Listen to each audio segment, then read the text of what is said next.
இந்த வாரம் திரையரங்குகள் வெளியே இருக்கிற டிஎன் 2026 படம் எப்படி இருக்குன்னு நம்ம பார்க்கலாம். இந்த படத்தோட ட்ரைலர் வந்த மாதிரி விஜய் தாக்கியிருக்காங்களா இல்ல விஜய் உயர்த்திருக்காங்களா அப்படின்னு ஒரு ரொம்ப கான்ட்ரவர்ஷியலா ஓடிட்டு இருந்துச்சு.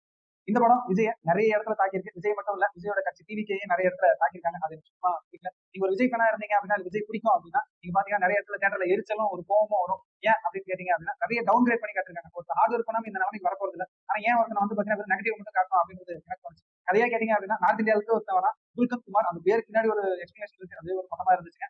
குல்கந்த் குமார் இங்க வந்து பீடா வைக்கிறான். ஃபர்ஸ்ட் தமிழே அறகுறையா தான் வருது. அவரை பாக்குற ஒரு பணக்கார ஜமீன்தாரான தம்பி ராமையா, நான் உன்னை பெரிய ஆளாக்குற பாரு அப்படின்னு சொல்லிட்டு அவரை வச்சு படம் எடுக்கிறாரு. ஃபர்ஸ்ட் 4 படம் விஜய்க்கு எப்படி சரியா போல அதே மாதிரி ரிசம்பன்ஸ்ல இவருக்கும் சரியா போகல. அதுக்கப்புறம் நான் வேற ட்ராக் மாதிரி நிறைய கெட்டது பண்ணாதான் மக்கள் ரசிக்கிறாங்கன்னு சொல்லிட்டு கொண்டு வந்தது எனக்கு நிறைய இடத்துல செட் ஆகல.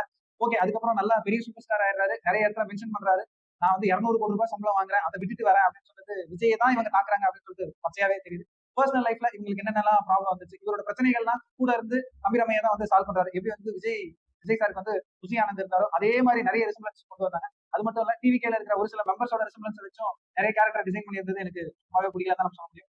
இந்த மாதிரி பிரச்சனைகள் வருது. அரசியல் போய் ஆகணும் அப்படின்னு ஒரு முடிவு எடுக்கிறாரு. அரசியல நான் கண்டிப்பா ஒரு சிஎம் ஆகிறேன்னா இல்லையா பாருங்க அப்படின்னு சொல்லிட்டு வராரு. இவரு கடைசியா சிஎம் ஆனாரா இல்லையா அப்படின்றதான் படத்தோட ஃபர்ஸ்ட் ஹாஃப் எடுத்துக்கிட்டீங்கன்னா கூட ஏதோ ஓரளவுக்கு நார்மலா போனாரு. செகண்ட் ஹாஃப் பொறுத்த வரைக்கும் நடிகைகள் இல்லீகல் அஃபேர்ஸ் இப்படிதான் அவரே தான் இது எல்லாத்தையும் பண்றாரு. அனுதாப விட்டு வாங்க பாக்குறாங்க.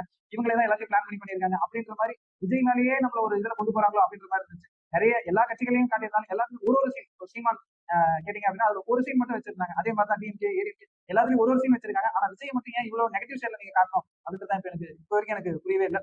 படத்துல செகண்ட் ஹாஃப் பொறுத்த வரைக்கும் நிறைய வந்து பாத்தீங்கன்னா ஒரு என்னடா எங்கடா கொண்டு போறீங்க அப்படின்ற மாதிரி இருந்துச்சு. டுவர்ட்ஸ் கிளைமேக்ஸ் வந்து பாத்தீங்கன்னா கட்சியை கலைச்சிட்டு இவர் பாட்டுக்கு போயிருந்தாரு. எனக்கு தெரியாம இதெல்லாம் பண்ணாங்க, எனக்கு தெரியாம இது நடந்துருச்சு, எனக்கு தெரியாம நிறைய இடத்துல காசு வாங்கிட்டாங்க இவங்க அப்படின்னு சொன்னதெல்லாம் ஏத்துக்க முடியாது.